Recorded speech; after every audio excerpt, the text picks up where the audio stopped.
Hello dear students. Today we're going to talk about hormonal disorders of the pancreas.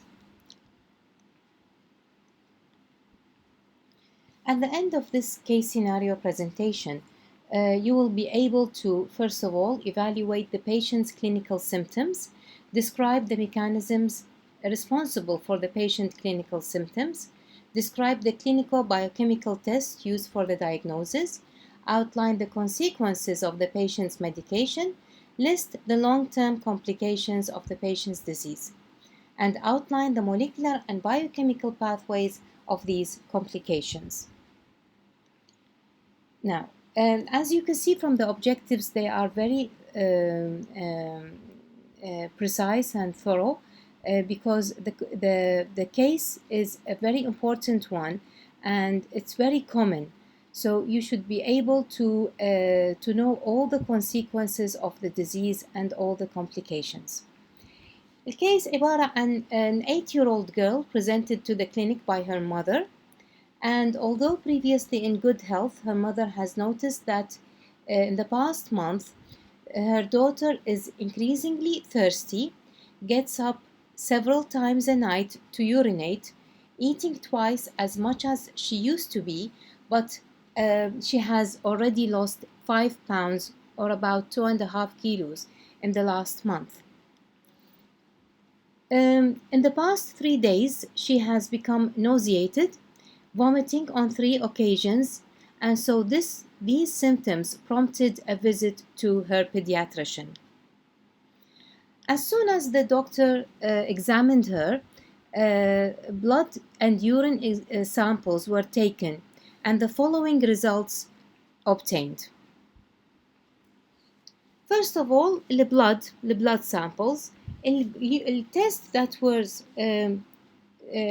was ordered was a glucose test, and as you can see, it was 545 milligram per deciliter, while the normal values should not exceed 170.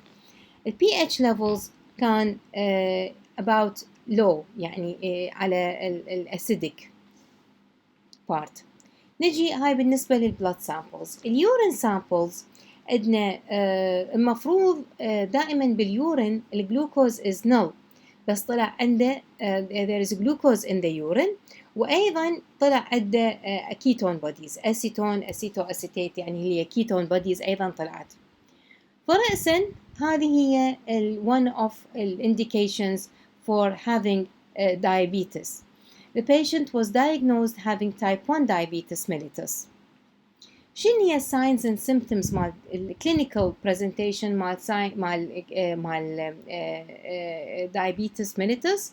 First of all, أكو 3 major signs for diabetes. First of all, polyuria, second, polydipsia, and third, polyphagia.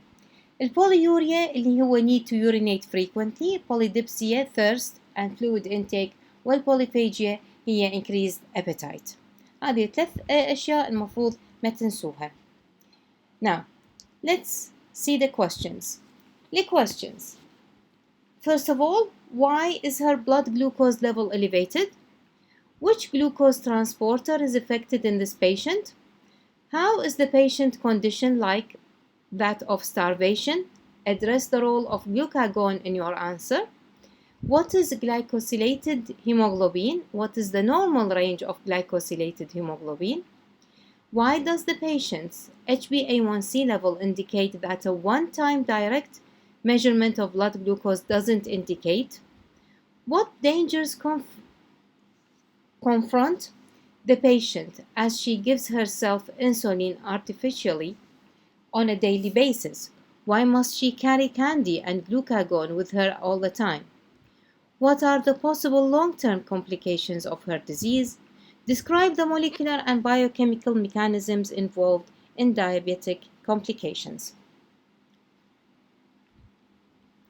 The chief complaint هي ال 8-year-old girl with excessive thirst, frequent urination and weight loss.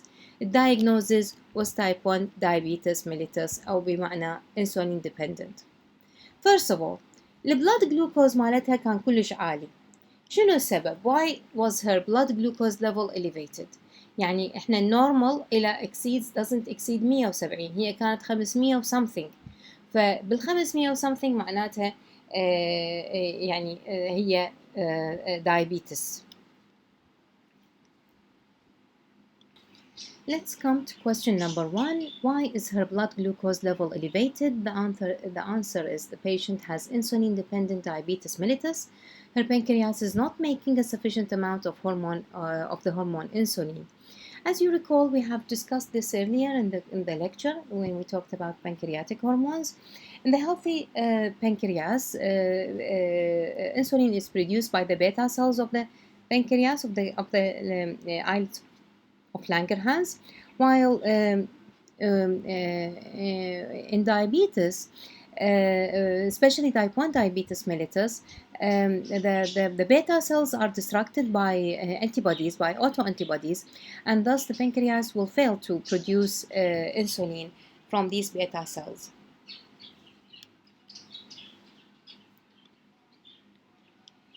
Insulin normally helps lower blood glucose level by stimulating the uptake of blood glucose into skeletal muscles, adipose tissue, and other tissues. So, what does insulin do? It helps entering the glucose into the cells through special transporters, as you can see in front of you, in the muscles and in all tissues in the body. There are special transporters, but these transporters are closed. They are open during the entrance of insulin with them. And so when the insulin enters the cell, the transporters will be opened, and then this will facilitate the entrance of glucose into the cell to be either stored or utilized in order to make metabolism, affect the metabolism of lipids, affect the metabolism of growth, affect protein metabolism, كل أنواع الميتابوليزمز. Okay. Now, furthermore, insulin deficiency enhances the effect of other counter-regulatory hormones which raise blood glucose, for example, glucagon, epinephrine, and cortisol. هذا الجدول يوضح الcounter-regulatory hormones and their effect on insulin resistance, glycogenolysis, lipolysis, and inhibition of insulin secretion. فيشوفون هذه كل الكاونتر ريجولاتوري هرمونز تأثر على هاي الأشياء. Some organs such as the brain, kidney, and liver actually do not require insulin in order to take up glucose from the bloodstream. ما تحتاج رأسا تدخلها لأنه الجلوكوز عندنا كلش مهم and it's a fuel for all of these muscles, for all of these tissues. السؤال الثاني, which glucose transporter is affected in this patient? إن الجواب هو glucose transporter 4 is the only glucose transporter regulated by insulin. The other transporters اللي هو glucose transporter 1, 2, and 3 and glucose transporter 5 transport glucose at a basal rate depending on the glucose concentration. إذا كان عالي رأسا يدخله. So, glucose transporters, as you can see, there are several types of glucose transporters: 1, 2, 3, 4, 5, and هو small intestine glucose transporter. فلو نلاحظ هنا احنا اللي حيتأثر هو الفور which depends on the heart which يعني acts on the heart, skeletal muscle, and adipose tissue. This is insulin stimulated uptake of glucose. هذا هو اللي حيتأثر. إن الثلاثة موجود بالبرين والكدني والبلاسنتا، هذا uptake of glucose عادي. إن الاثنين اللي هو الليفر والبنكرياس اللي هو ما تحتاج إلى انسولين. rapid uptake of release and release of glucose. وglucose transporter 1 أيضا مثل glucose transporter 3. عندنا glucose transporter 5 small intestine absorption، هذا يعتمد على absorption of glucose. How is the patient's conditions like that of starvation؟ يعني شلون هاي الحالة مالت البيشنت تشبه حالة starvation. Address the role of glucagon in your answer. Now, both starvations and uncontrolled uncontrolled insulin-dependent diabetes mellitus are conditions in which glucagon actively glucagon activity far overweighs insulin activity. شنو معناتها؟ معناتها احنا شو وقت الجلوكاجون يصير؟ جلوكاجون هو in order to secrete glucose يعني in order to hydrolyze glycogen بالليفر على مود سواء كان بالليفر او بالمصل على مود يشتغل على مود يتحول الى الجلوكوز. ان هنا دائما during starvation الجلوكاجون هو اللي يشتغل. هذه كلش مهمة، خلوها ببالكم دائما during starvation أول ساعتين 3 الجلوكاجون هو دي يشتغل على مود يكسر لنا ويسوي لنا هيدروليسيس للجلوكوز. المشكلة وين؟ إن during starvation increased glucagon activity is entirely appropriate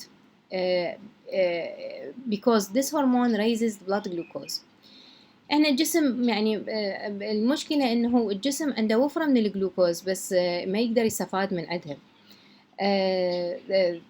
مثل ما قلنا فبالتالي انه بس هو ما دا يفتهم انه هو اكو وفره بالبلاد ستريم، هو دا يفتهم انه هو ما عنده جلوكوز بالخلايا. فايش راح يصير عندي؟ راح يصير عندي يعني راح يصير عندي زياده بالسكريشن اوف الكاونتر ريجوليتوري هرمونز. اول واحد هو الجلوكاجون اللي that stimulates glycogen breakdown or glycogenolysis and new glucose is produced in the liver. Glucagon also increases blood lipid levels by stimulating fat breakdown. Stimulate lipolysis. أن اللايبوليسيس هو الليبيدز هو يعني الخط الثاني للطاقة اللي هي الفاتي acids. Thus, when no food is ingested for an extended period of time, the body ensures that the blood contains energy-rich nutrients that can serve as an important fuel source for organs and tissues. In addition, the low level of insulin in the bloodstream ensure that skeletal muscles and other tissues can take up these nutrients from the bloodstream. فإذا هو يشبه الستارفيشن لأنه it will enhance the counter regulatory hormones اللي هي تصعد لنا الجلوكوز further. الجسم ما دا يعرف إنه أكو أصلاً already glucose level عالي، هو دا يفتهمه إنه ما عنده جلوكوز بالخلايا، فشي يسوي it enhances the counter regulatory hormones على مود توفر الجلوكوز. المشكلة مو بتوفير الجلوكوز متوفر already، المشكلة في إدخال الجلوكوز بالخلايا. فبالتالي بالحالات الطبيعية يعني الفد ستيت الانسولين هو يعني واحد لما ياكل راح يكون عنده يعني راح يصير عنده secretion of انسولين، فبالتالي انه يصير عنده فات سينثيسيس بروتين سينثيسيس كلها لانه اتس ان انابوليك هرمون الانسولين. بينما بالستارفيشن في حالة الجوع في حالة عدم الاكل الجلوكاجون هو اللي راح يطغي، وبالتالي الجلوكاجون راح يساعد على الكيتونيوجينيسيس جلايكوجينيوليسيس جلوكونيوجينيسيس. شنو معناته كيتونيوجينيسيس؟ ان الخط او السورس الثاني مالت الطاقه بالجسم هو الفاتي اسيد and oxidation of fatty acid will form ketone bodies اللي هي واحدة من عندها هو الأسيتون. فبنشوفون إنه واحد من الكومبليكيشنز مال diabetes mellitus يعني uncontrolled مو complications uncontrolled diabetes mellitus هو الأسيتون breath، يعني واحد يطلع من عنده ريحة الأسيتون لأنه الكيتون بوديز موجودة بالبريث وموجودة بالبرين بالبلد. In uncontrolled insulin-dependent diabetes mellitus, enhanced glucagon activity helps raise blood glucose and blood lipid levels. However, there are not sufficient levels of insulin to allow skeletal muscles and adipose tissue and other organs to take up these nutrients from the bloodstream. Therefore, those tissues that rely on insulin to stimulate nutrients uptake are essentially starving. يعني رح تبقى starving لأنه ما يدخل لها ما تدخل الجلوكوز. فبالتالي ان هاي يعني هاي المشكله راح يصير عندنا اللي هو الارتفاع مالت الكيتون بوديز، وهذه خطره. لما ترتفع عندنا الكيتون بوديز هذه خطره. لو نلاحظ هنا هذه الخلية او هذه الصوره توضح الافكت مالت الانسولين والانسولين ريسبتورز والترانسبورتر، وشون عندنا إذا موجود عندي الإنسولين شلون راح يشتغل، وإذا ما موجود عندي الإنسولين شلون راح يشتغل، وشلون عندنا ما راح يدخل عندي إذا ما موجود الأنسولين الريسبتور ما راح يتصل بياه، وبالتالي الترانسبورتر ما راح ينفتح، وبالتالي ما راح تدخل عندنا الجلوكوز into the blood into the cell، فكأنه cell will be starving from energy. السؤال الرابع يقول what is glycosylated hemoglobin and what is the normal range of glycosylated hemoglobin.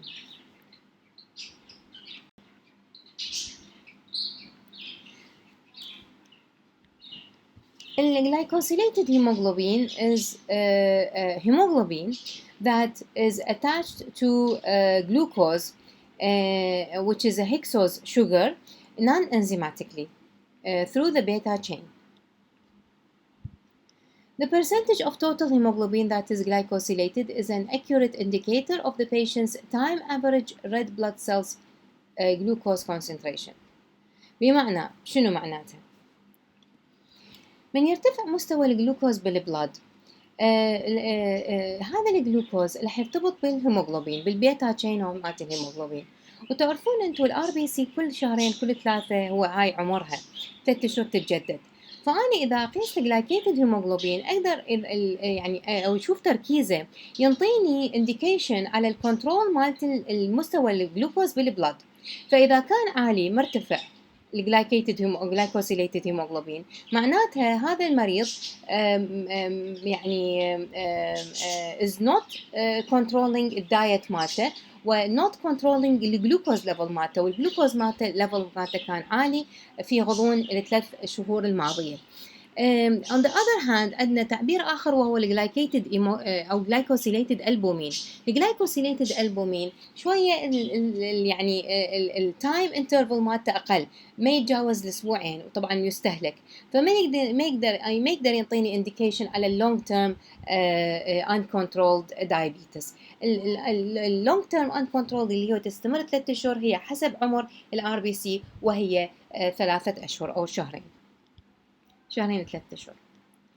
Normally glycosylated hemoglobin makes up less than 6% of the total hemoglobin in the blood.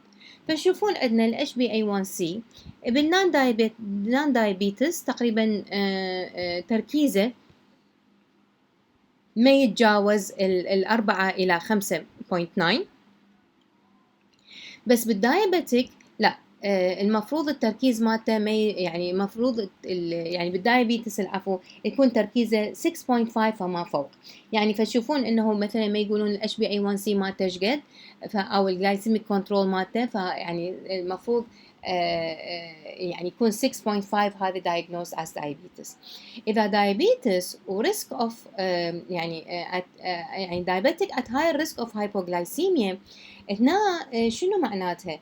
يعني معناتها انه دا يزيد كلش زايد الجلايكيتد هيموغلوبين كلش عالي، وهذا قد يؤدي الى يعني الى كيتون بوديز عاليه، توفر كيتون بوديز عاليه، وهذا قد يسبب لنا on the other hand risk of hypoglycemia. هاي نخلوها ببالكم. What does the patient's HbA1c level indicate that a one-time direct measurement of blood glucose doesn't indicate؟ يعني شنو الفرق عن ال HbA1c عن ال blood glucose level؟ blood glucose level ينطيني indication مال يعني هسه اني on the يعني at this time، بينما ال HbA1c ينطيني indication مال يعني مال 3 أشهر الماضية، فاشوف انه الليفل مال الجلوكوز قد كان عالي، هل كان في وقت من الأوقات عالي بحيث رأسا سوى attachment ويا البيتا سيلز بيتا تشين مالت الهيموغلوبين، فيعني ينطي indication على ال uncontrolled يعني على ال controlled وال uncontrolled diabetes. So the patient's elevated HbA1c indicate that over time her blood glucose level have been elevated because the normal lifespan of RBCs 120 يوم. The HbA1c level is a useful indicator for her control over the past 3 months. A one-time direct measurement of the patient's blood glucose level will only indicate that the blood glucose is at the particular time. على في هذا الوقت هذا الآن the blood sample was taken. يعني ينطيني indication على مستوى الجلوكوز بهسه شو وقت أنا أخذت البلاد سامبل، بينما ال HbA1c لا ينطي indication على زيادة الجلوكوز level للثلاث أشهر الماضية. Okay. هاي رجعت لكم هذه الصورة مثل ما قلنا glycated hemoglobin والglycated albumin وشون يعني بتنطي indication. هذا ما يتجاوز 3 أسابيع، هذا ما يتجاوز 3 أشهر. What dangers confront the patients as she gives herself insulin artificially on a daily basis؟ يعني شنو هي المخاطر اللي قد تواجهها هذه المريضة إذا أنطت نفسها يعني insulin بشكل regularly on daily basis, and why must she carry candy and glucagon with her at all the time؟ وليش هي دائما لازم تخلي بجيبها فد شوكولاتة أو فد احنا اجينا بالمحاضرة السابقة على خطورة الهايبوغلايسيميا. فهذه إذا أخذت فد دوز من الإنسولين وهذا الدوز كان عالي بحيث يدخل الجلوكوز وتكسيد الليفل مالت الجلوكوز، فيصير عندها ريسك فور هايبوغلايسيميا. إذا الهرمونات البقية مالتها didn't compensate ويا الليفل مالت الانسولين او ليفل عفوا مالت الجلوكوز، فاللي حيصير عندها ريسك اوف هايبوغلايسيميا. واحنا حكينا انه ريسك اوف هايبوغلايسيميا is much more يعني fatal than the risk of hyperglycemia. ف what dangers confront a patient? Because the patient is giving herself insulin artificially via injection, she may underestimate or overestimate how much insulin she requires. If she underestimates her insulin needs, her blood glucose level may increase above the normal range. فيبقى عندها hyperglycemia. إذا لا يصير عندها طبعا putting herself risk for developing diabetic ketoacidosis. إذا لا if she overestimates الانسولين need راح يصير عندها بالعكس hypoglycemia. Under normal circumstances, the brain can only use blood glucose as an energy supply. Thus, if the patient becomes hypoglycemic, the central nervous system ما راح يشتغل, has insufficient energy supply, leading to symptoms such as confusion, irritability, disorientation, lethargy, and in extreme case insulin shock and coma. If the patient does become hypoglycemic, levels of counter-regulatory hormones, blood glucose elevating hormones such as epinephrine, glucagon will raise in an attempt to compensate with the low levels of glucose. Rising epinephrine level result in the fight or flight symptoms associated with hypoglycemia such as increasing sweating and rapid heart rate. هاي طبعا consequences. طبعا presence of counter-regulatory hormones اللي هو الابينفرين والنورابينفرين or adrenaline راح يأثر على lipolysis, free fatty acid and ketone bodies will appear. الجلوكاجون glycogenolysis وهذا طبعا يزيد لنا الجلوكوز and risk for hyperglycemia, more risk of hyperglycemia. The patient must be aware of these warning signs of hypoglycemia اللي هي sweating rapid heart rate tachycardia, and check her blood glucose level if she suspects hypoglycemia. If indeed she is hypoglycemic, she must ingest glucose tablets. يعني إذا أنطت فد نفسها فد high dose of insulin وصار عندها hypoglycemia، رأسا لازم تاخذ عندنا يعني فد شوكولاتة أو حامض حلواية فد شي بيها جلوكوز على مود يصعد نسبة الجلوكوز بالبلاد. She will also carry an emergency glucagon injection kit in the event that she loses consciousness as a result of hypoglycemia. هذه هي either candy تاخذ وياه دائما جماعة الدايبيتس خالين بجيبهم نستلاية شوكولاتاية حامض حلواية ويعني seldomly احنا ما عندنا هاي مال الجلوكاجون. What are the possible long-term complications of her disease؟ طبعا من يعني diabetes تعتبر من الأمراض يعني it's not easy to control and it has complication يعني short and long-term complications if it was not controlled. Long-term complications, the primary long-term complication of insulin dependent diabetes mellitus results from microvascular اللي هو small blood vessels and macrovascular large blood vessels. فشوفون بالمايكرو يصير عندنا diabetic retinopathy renal diseases لأنه حيتأثر بالكدني. الماكرو معظمها هي stroke, heart diseases, peripheral vascular disease و ulcers and amputations. يعني ما سامعين بالdiabetic foot اللي هي يصير بها يعني ulceration and gangrene. هذه هي due to يعني macro vascular complications. The damage to the small vessels can include thickening of the basement of the membrane, microaneurysms, and rupture of the vessels, microhemorrhage.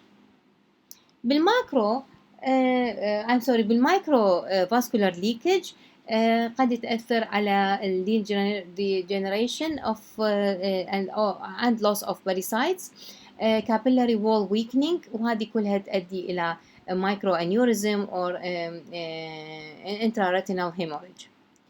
Also مثل ما قلنا تسبب لنا retinopathy و يعني hemorrhage and aneurysms. These changes may be due to chronically elevated blood glucose level and are most pronounced in the retina and the kidney, diabetic nephropathy, and peripheral nervous system اللي هو diabetic nephropathy. هاي loss of sense of sense خاصة بالextremities خاصة بالرجل.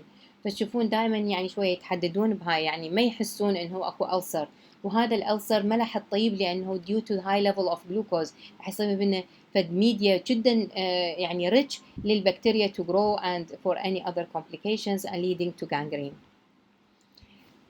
مثل ما قلنا also it affects the kidney and will cause diabetic nephropathy. As blood flows diminish to these organs, بالretinopathy may develop blindness, بالnephropathy may lead to renal failure, and neuropathy leads to reduced sensation in the lower extremities مثل ما قلنا. risk factors for microvascular complications, degree of glycemic control، يعني أن كل ما كان عندي الجلايكيميك كنترول مالتي واطي، يعني بحيث تركيز الجلايكوسيليتد هيموغلوبين مالتي واطي، معناتها I am controlling الدايابيتس مالتي and the complications will be delayed. duration of disease، أيضا كل ما كان duration of disease أقل كل ما كانت complications أقل. hypertension, dyslipidemia and smoking. The macrovascular disease suffered by diabetics is an accelerated form of atherosclerosis. يعني هاي اللي هو sedimentation of clogging of clogs in the blood vessels. Because of their altered lipid metabolism, diabetics tend to develop fatty plaques. مثل ما قلنا لأنه it enhances lipolysis, it enhances secretion of counter-regulatory hormones. Glucagon will enhance lipolysis, leading to oxidation of fatty acids, leading to ketone bodies, leading to fatty plaques and atheromas in the larger arteries. The plugs themselves can narrow the artery lumen. It's 0:30. And thus reduce blood flow. In addition, rupture of the plugs can stimulate platelets clamping and blood clot, thrombosis or thrombus formation, narrowing the artery even further. As you can see بهذه الفيجر. Such thrombi forming in, for example, coronary arteries راح يسبب لنا heart attack و myocardial infarction، وبالcerebral artery ما يسبب لنا stroke that may result. نجي على describe the biochemical mechanisms involved in diabetic complications. أكيد حضراتكم أخذتوا بالمحاضرات السابقة بالميتابوليزم of carbohydrates, pathways for carbohydrate metabolism، والmain pathway والside pathways اللي هي due to يعني complications or due to high levels of glucose. metabolism of carbohydrates ياخذ غير منحى. من هاي المناحي الثانية هي polyol pathways, hexoamine pathway, activated protein kinases و increased اللي هي يسموها الage advanced glycated end product formation. كل هذه تؤدي إلى diabetic complications. وأول واحد هو البوليول pathway. هذا الباثواي هو يعني it's an alternative pathway for carbohydrate metabolism and it's taken after يعني الخلية تاخذ هذا المجرى إذا كان عندنا تركيز الجلوكوز بالبلد جدا عالي. becomes active when intracellular glucose levels are elevated. Aldose reductase is the first enzyme in the polyol pathway, has a low affinity for glucose at normal concentrations, بس بالhyperglycemia results in increased conversion of glucose into sorbitol. السوربيتول هذا راح يؤدي يسوي لنا مشاكل جدا عالية. Sorbitol does not easily diffuse through cells membrane. As a result, it accumulates and causes osmotic damage.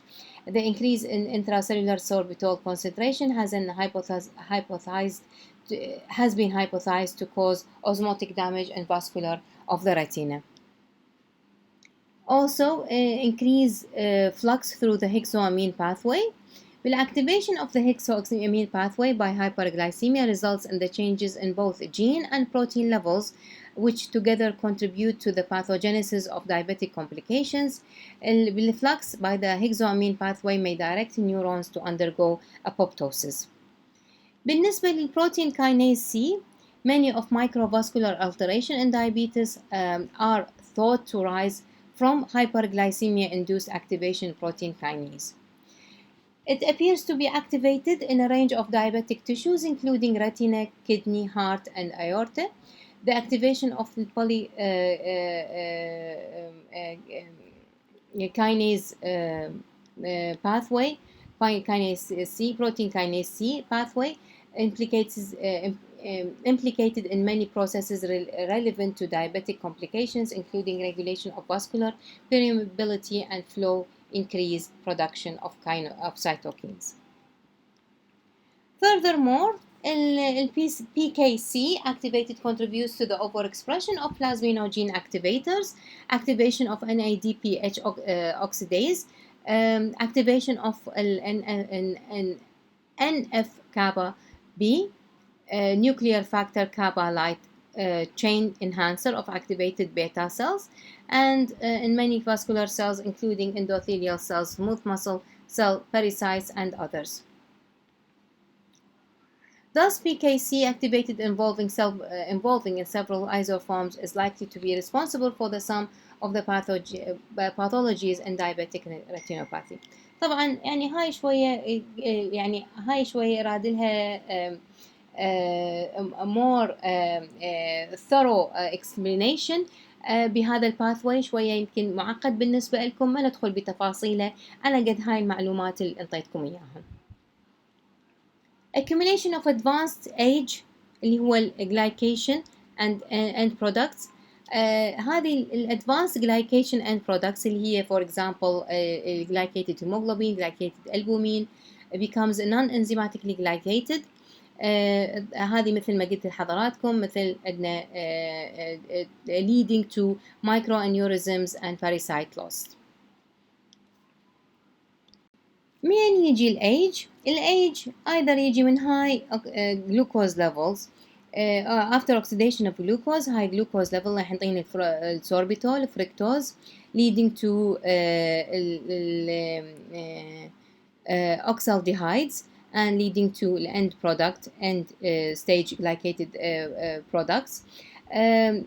or طبعا عندنا الجلوكوز ليفل بتراكيزه الأقل ينطيني الشيف بيس، وهذا ينطيني الأمادوري برودكت، وأيضا ينطيني الأيج. ما ننسى الأوكسيديتيف ستريس. number of studies have reported that oxidative stress is increased in diabetic patients. هذه همينة كلش مهمة. and this cause inflammation of free radicals formation of free radicals as a result of hyperglycemia and the above mentioned biochemical pathways. هذه كلها تؤدي إلى oxidative stress. It was found that antioxidants such as vitamin E may prevent some of the vascular dysfunction associated with diabetes. And growth factors are diverse groups of peptides that affect various cellular processes, including metabolic regulation, tissues differentiation, cell growth, proliferation, maintenance of viability, and changes in cell morphology.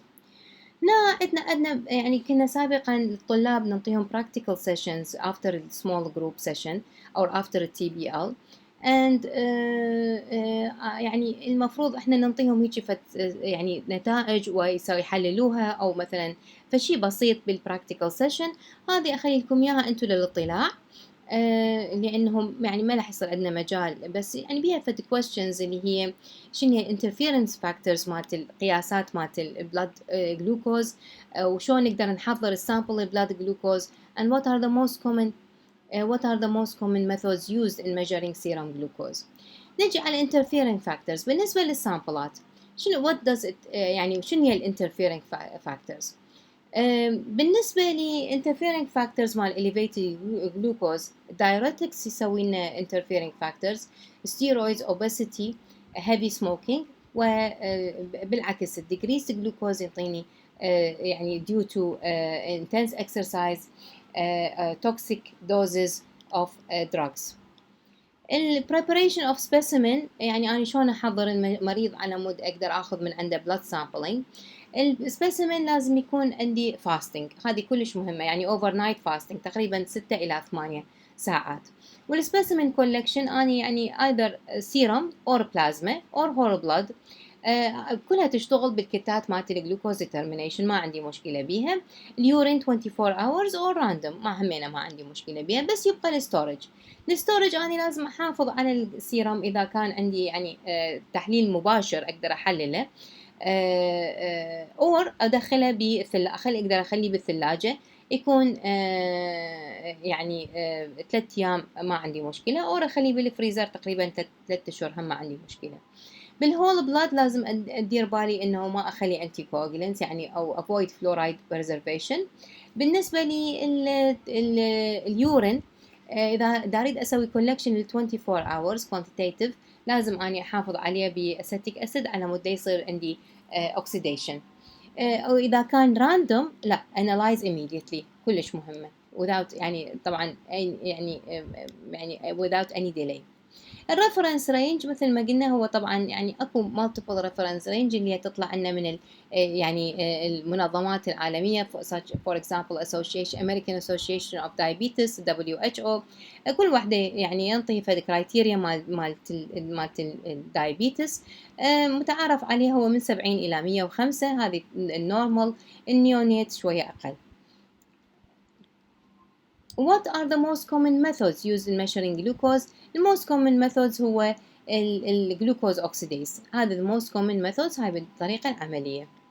الانترفيرنس اكو انترفيرنس باليورين and whole blood glucose rapid reagent strip testing also used for automated method of in serum plasma. الانيشال oxidative يعني glucose oxidize reaction is specific for glucose but the indicator reaction is subjected to interference by H2O2 uric acid bilirubin، هذه يسوي interference بالقراءات مالتي. واكو هذا الجلوكوز ميتر اللي هو self monitoring. If you have any, thank you very much for your listening. If you have any questions you could write it on your form.